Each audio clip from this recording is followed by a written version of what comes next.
अमृत काल का ये पहला बजट विकसित भारत के विराट संकल्प को पूरा करने के लिए एक मजबूत नींव का निर्माण करेगा। ये बजट वंचितों को वरीयता देता है। ये बजट आज की एस्पिरेशनल सोसाइटी, गांव, गरीब, किसान, मध्यम वर्ग, सभी के सपनों को पूरा करेगा। मैं वित्त मंत्री निर्मला जी और उनकी टीम को इस ऐतिहासिक बजट के लिए बधाई देता हूं। साथियों, परंपरागत रूप से अपने हाथ से औजारों और टूल्स से कड़ी मेहनत कर कुछ न कुछ सृजन करने वाले करोड़ों विश्वकर्मा इस देश के निर्माता है। लोहार, सुनार, कुम्हार, सुथार, मूर्तिकार, कारीगर, मिस्त्री, अनगिनत लोगों की बहुत बड़ी लंबी लिस्ट है। इन सभी विश्वकर्माओं की मेहनत और सृजन को देश इस बजट में पहली बार अनेक प्रोत्साहन योजना लेकर के आया है। ऐसे लोगों के लिए ट्रेनिंग, टेक्नोलॉजी, क्रेडिट और मार्केट सपोर्ट की व्यवस्था की गई है। पीएम विश्वकर्मा कौशल सम्मान यानी पीएम विकास करोड़ों विश्वकर्माओं के जीवन में बहुत बड़ा बदलाव लाएगा। साथियों, शहरी महिलाओं से लेकर गांव में रहने वाली महिलाएं हो, कारोबार रोजगार में व्यस्त महिलाएं हो या घर काम में व्यस्त महिलाएं हो, उनके जीवन को आसान बनाने के लिए बीते वर्षों में सरकार ने अनेक विध कदम उठाए हैं। जल जीवन मिशन हो, उज्ज्वला योजना हो, पीएम आवास योजना हो, ऐसे अनेक कदम। इन सबको बहुत बड़ी ताकत के साथ आगे बढ़ाया जाएगा। उसके साथ साथ महिला सेल्फ हेल्प ग्रुप एक बहुत बड़ा सामर्थ्यवान क्षेत्र आज भारत में बहुत बड़ी जगह अपने हाथ एक्वायर कर चुका है। उनको अगर थोड़ा सा बल मिल जाए तो मिरेकल कर सकते हैं। और इसलिए विमेन सेल्फ हेल्प ग्रुप उनके सर्वांगीण के विकास के लिए नई पहल इस बजट में एक नया आयाम जोड़ेगी।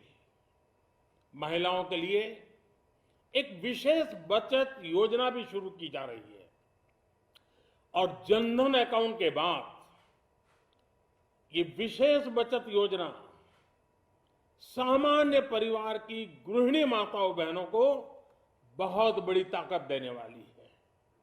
ये बजट सहकारिता को ग्रामीण अर्थव्यवस्था के विकास की धुरी बनाएगा। सरकार ने कोऑपरेटिव सेक्टर में दुनिया की सबसे बड़ी अन्न भंडारण योजना बनाई है, स्टोरेज कैपेसिटी। बजट में नए प्राइमरी कोऑपरेटिव्स बनाने के लिए एक महत्वाकांक्षी योजना का भी ऐलान हुआ है। इससे खेती के साथ साथ दूध और मछली उत्पादन के क्षेत्र का विस्तार होगा। किसानों, पशुपालकों और मछुआरों को अपने उत्पाद की बेहतर कीमत मिलेगी। साथियों, अब हमें डिजिटल पेमेंट्स की सफलता को एग्रीकल्चर सेक्टर में दोहराना है।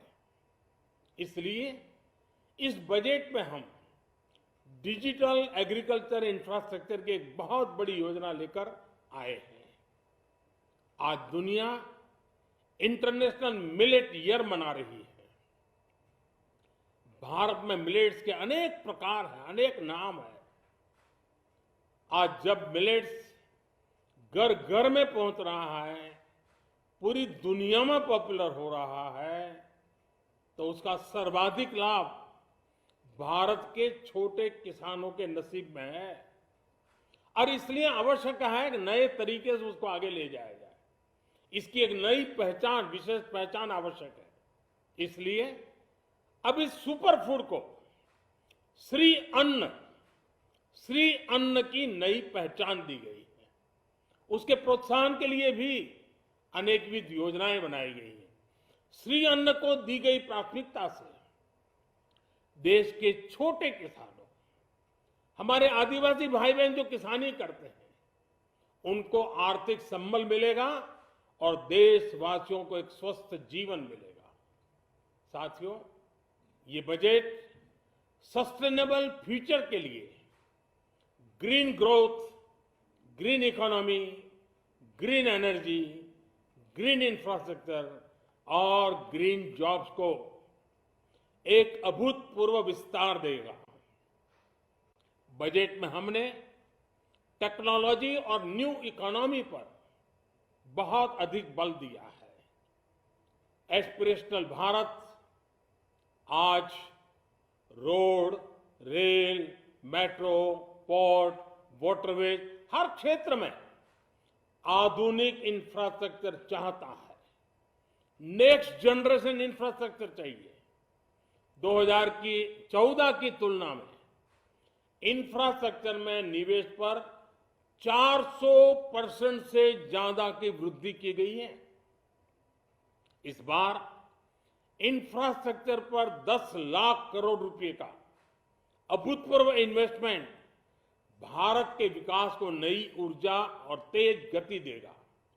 ये निवेश युवाओं के लिए रोजगार के नए अवसर पैदा करेगा, एक बहुत बड़ी आबादी को आय के नए अवसर उपलब्ध कराएगा।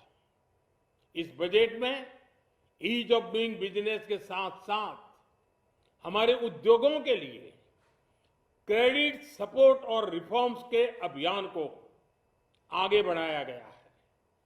एमएसएमई के लिए 2 लाख करोड़ रुपए के अतिरिक्त ऋण की गारंटी की व्यवस्था की गई है। अब प्रिजम्पटिव टैक्स की लिमिट बढ़ने से एमएसएमई को ग्रो करने में मदद मिलेगी। बड़ी कंपनियां द्वारा एमएसएमई को समय पर पेमेंट मिले, इसके लिए नई व्यवस्था बनाई गई है। साथियों, बहुत तेजी से बदलते भारत में मध्यम वर्ग, विकास हो या व्यवस्था हो, साहस हो या संकल्प लेने का सामर्थ्य हो, जीवन के हर क्षेत्र में आज भारत का मध्यम वर्ग एक प्रमुख धारा बना हुआ है। समृद्ध और विकसित भारत के सपनों को पूरा करने के लिए मध्यम वर्ग एक बहुत बड़ी ताकत है। जैसे भारत की युवा शक्ति ये भारत का विशेष सामर्थ्य है, वैसे ही बढ़ता हुआ भारत का मध्यम वर्ग भी एक बहुत बड़ी शक्ति है। मध्यम वर्ग को सशक्त बनाने के लिए हमारी सरकार ने बीते वर्षों में अनेकों निर्णय लिए और ईज ऑफ लिविंग को सुनिश्चित किया है। हमने टैक्स रेट को कम किया है, साथ ही प्रोसेस को सिंप्लीफाई, ट्रांसपेरेंट और फास्ट किया है। हमेशा मध्यम वर्ग के साथ खड़ी रहने वाली हमारी सरकार ने मध्यम वर्ग को टैक्स में बड़ी राहत दी है। इस सर्वस्पर्शी और विकसित भारत के निर्माण को गति देने वाले बजट के लिए मैं फिर एक बार निर्मला जी और उनकी पूरी टीम को बहुत बहुत बधाई देता हूं और देशवासियों को भी बहुत बधाई के साथ साथ मैं आह्वान करता हूं, आइए अब नया बजट आपके सामने है, नए संकल्पों को लेकर के चल पड़े। 2047 में समृद्ध भारत, समर्थ भारत, हर प्रकार से संपन्न भारत हम बना के रहेंगे। आइए इस यात्रा को हम आगे बढ़ाएं। बहुत बहुत धन्यवाद।